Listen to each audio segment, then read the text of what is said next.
Tala flaval whaapopong mo telefon mai lisi ufunga le moa mo le nei tau se fulmaliva o NOV malua filua 5. Wate enal whaamasinonga sili le talo sanga joy apile le upa e whaasanga le whaatulanga ngā luenga ave ta avale whaapeoni tangata whai ngā luenga e to whaani ave ta avale upa sa whaia sa lātou tāngi le whaamasinonga mom ta upu ngā luenga e le tau sanga i lua lua e whaatatau lo lātou tūlanga i te tono le ngā luenga sa lātou whinau e te tauna avea ave ta avale o ni tangata whai ngā luenga ai le onisi ua whaakone karate ma ianga waaini whaamanianga i peo a somalo lopo o livi te tongi Somalo law whaape ma le tutongi a mata po le minimum wage na taliaina le whaamsinonga iloina mata upatau i ngā luenga po le employment court le tangi ave ta avale ai na toi apile le kampania le upa le whaiunga le whaamsinonga o talo sanga toi ilo i le loa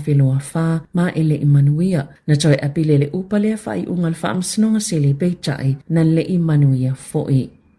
Na whaalia le sui pali mea David Sāmoa e telenia onga whaapea maa o onga a mata na whaafiso o ta ia le matanga luenga wa onga i wenga le asbestos o mawai titono one lanu ese whaiai ta alongata maiti wa yele whaatonunga i toi whaafo ia o loa o le rainbow sand mai le educational colours ma le creatistics ona o le tremolite o se asbestos o lo mawai one ina ua whaia ia i se suenga na ta ua le matanga luenga wa onga e lua se fulufaa onga ma o onga amata ua tāpunia ina ua mawai le asbestos i one. Ma ua whaafeso o tai fo ia onga i wha se lau whaatasi e ma o onga amata i se lau 5 se fulu. E winga i lea whaafitauli. E onga whaafitauli o le soifua maloloina o le tangata. E pe o le kānesa o le māma pe a saofia ia asbestos i le ea mamana waina i le tangata.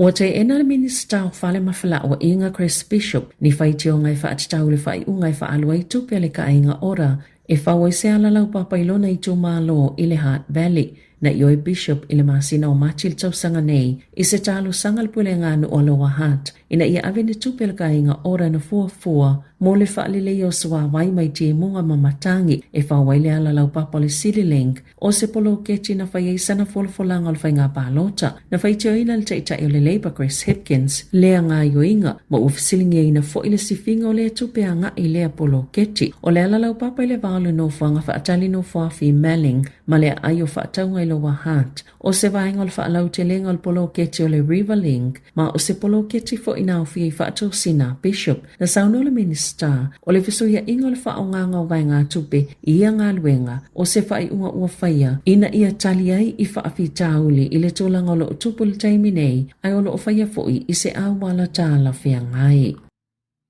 Ua matua whaamalusia le minister o tupe le tūla whono whaatawa inga tāla whia ngai e ala i le whaapopo le whaasalanga ina ia tuli loa i pia kampani e whaini whaalau i loa ngatau whaasese o loa. I lalo tūla whono lo iai nei e ono se lau awhetala le whaasalanga o se kampani na te whaia se whaalau i loanga o ni tau whaapitoa o ni o loa ai ao atu tangata i totongi whaatau e le o mulimulita ia tau pa uu whaapitoa. Na sauno Nicola Willis e le o lava le malosi o le whaasalanga e ano mai ele au whai o loa ia e le mulimuli il tōla whono o le ala lea wa ia siiti ai le 5 miliona tāla le whaasalanga e manino lava la lātou taulongolongo i pisinesi ina ia mulimuli il tōla whono pe ona sauno le minista ale ai wailo lava le ungai o iai na whaia le swinga il tōla whono ina uli ipotia le komisi mom tau pisinesi le lata i le 2% na siiti ai le numero whaasea. I whaatawa inga le tāla whiangai i le silia ma le 5 tausanga o toa nai o le amatanga le tausanga nei na ioi ni supermarket se lua le pack and save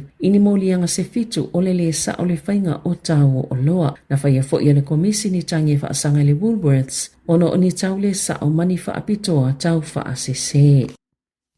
E o atu i le tolu se 10% le numero tangata uatala i tua vai ngā tupe e mawhai o na ave se mai la tau te ngā tupe o Kiwi Saver o na o tōlanga whainga tau whianga iai mai la tau. O whaamawina le whaaupopo peo le numero tangata e tala la tau Kiwi Saver o na o whainga tai nei tau sango toana i atu talua i le siiti o le tau o le soifuanga o se mata upuna la ngā le komisina mo tangata e malolo retire. Le tamaita i o Jane Wrightson i lana i loilonga la tamai o polisi o tupe mawai taimi e malolo ai mai ngā luenga. I te tono le tausanga e o mai le whai unga iuni, e to o whase fululi mawhi tangata na wawe tala lātou kiwi seva, ona o tūlanga whainga tāo le soifuanga, whaatusa tusa. I le tusa mal to o sifulu waluafi le 5 tausanga o toa nai, e tusa mal sifulu afi tā la le te leo le tupe, e maasani o na tala i tua le au whaisawhanga, na whaalia le whaltupe o le ANC, e to o tasi mai le to o 5 tangata o e na tala lātou kiwi seva, i le sifulu lua maasina o toa nai, sa le i whaatasi o na tala sangatu e tala i tua, a lātou te o ngā tupe.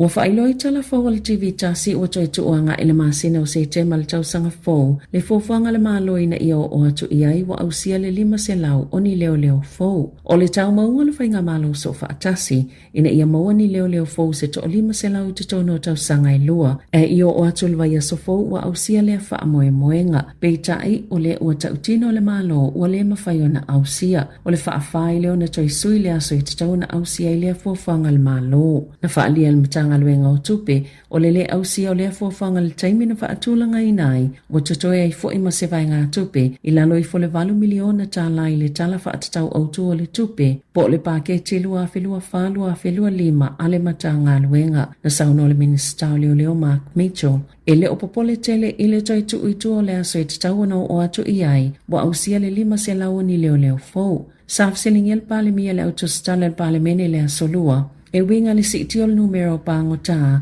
le whaapea wo isfoi numero pito walunga e lata ili se fulu tasiafi, e Natalie Christopher Luxon, o se mea le lei, ai ole ali tu umamai na lavel whainga malo so whaatasi, tu la fono mō tangata soli tu la fono, pe toi tasui fo i polisi, ina i tau fele sitio tau wolo o tau si ai pango tā.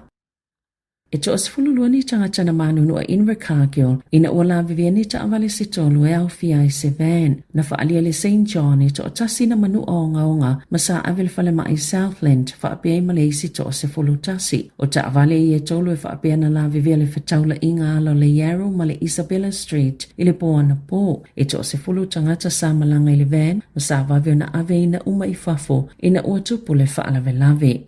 I ta alonga, e uina tutusal ta alonga le ta isful tolu le vao Sāmoa ma Belgium, e na lava lea e mawhaio na ofia toa le manu Sāmoa le ipo lalangi o le luafi lua fitu, o le ta alonga lea na whaia le vaveawa na le lai Dubai, wa atoa i a Sāmoa awe lua se fulu whao le ta melusanga, leo le a whaia i au se talia, o le ofiato le manu Sāmoa le ipo lalangi luafi lua fitu, o le a whailonga i nai fo i le wha se fulu o na iai lea ta melusanga tele, talu mai lava le ulua i taimi, o le tau sanga tasi iwa tasi, o le taimi nei o le utulanga sfulfitu Sāmoa le whaatulanga ngā, o aula kapia ali i le ipo lalangi, ma o le asotolo te sema i le valu i le afiafi taimi sini, o le ailo ai e Sāmoa au o le ao lātou ta alo, i la lātou pulu mo le ipo lalangi loa whiloa fitu, le o le atali malo ai au se tālia, mai le aso mumo o ke topa e o atu i le aso sfultolo Novema. O whaamauni e fo i le awai o le manu Sāmoa le tamil sanga fau, o le World Rugby Nations Cup, le amata i le lua whelua ono, whaatase Makanata, Chile, Georgia, Saina, Hong Kong, Portugal, Romania, Sepania, Tonga, Uruguay, Amerika, ma Zimbabwe. Tala whauia mai le si ufonga le lau mua, mo le nei vaenga o le tae au.